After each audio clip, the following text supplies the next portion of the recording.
जो सुख और शांति का वरदान देती हैं। उनका व्रत रखने से जीवन की सभी परेशानियां दूर होती हैं। आज मैं आपको संतोषी माँ व्रत कथा सुनाने जा रही हूँ, जो न सिर्फ आपके जीवन में शांति लाएगी, बल्कि आपकी आत्मा को भी शांति प्रदान करेगी। संतोषी माँ हिंदू धर्म में एक शक्ति के रूप में पूजी जाती हैं। माँ अपने भक्तों की सभी मनोकामनाएं पूर्ण करती हैं। बस उनका व्रत श्रद्धा और विश्वास के साथ रखना होता है। इस व्रत को सफलता के साथ पूरा करने पर घर में सुख, शांति और समृद्धि का वास होता है। एक समय की बात है, एक गांव में एक गरीब परिवार रहता था। इस परिवार में एक लड़का अपनी पत्नी के साथ अलग घर में रहता था। उनकी पत्नी संतोषी माँ की परम भक्त थी और हमेशा संतोषी माँ की व्रत रखती थी। लड़का अपने माँ बाप और भाइयों के कारण पत्नी को अनदेखा करता था और उसकी जिंदगी दुखों से भरी हुई थी।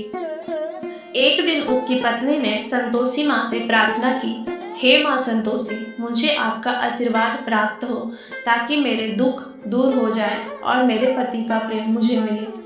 माँ संतोषी उसकी भक्ति से प्रसन्न होकर दुख दूर होने का वचन दिया। उस भक्त ने माँ संतोषी का 16 शुक्रवार का व्रत रखना शुरू किया। जैसे जैसे वो भक्त संतोषी माँ का व्रत रखती गई, उसकी जिंदगी में बदलाव आने लगे। उसके पति को अपनी पत्नी के प्रति प्रेम होने लगा और उसका परिवार भी उसके साथ अच्छा व्यवहार करने लगा। संतोषी माँ की कृपा से उसका जीवन सुख और शांति से भर गया। इस कहानी का संदेश है कि संतोषी माँ की पूजा और व्रत श्रद्धा और विश्वास के साथ करने पर सभी मनोकामनाएं पूर्ण होती है। संतोषी माँ के व्रत का महत्व सिर्फ यहीं तक सीमित नहीं है, बल्कि यह एक आत्मा को शांति और प्रेम भी प्रदान करता है। तो चलिए संतोषी माँ की प्रार्थना के साथ इस कथा को समाप्त करते हैं। इससे पहले हम संतोषी माँ का व्रत रखने की विधि के बारे में जानते हैं। संतोषी माँ का व्रत की विधि बहुत ही सरल है।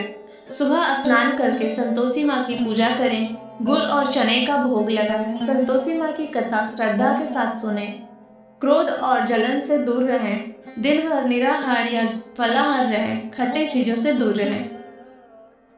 जय संतोषी माँ हमारे सभी दुखों को दूर करके सुख और शांति प्रदान करें।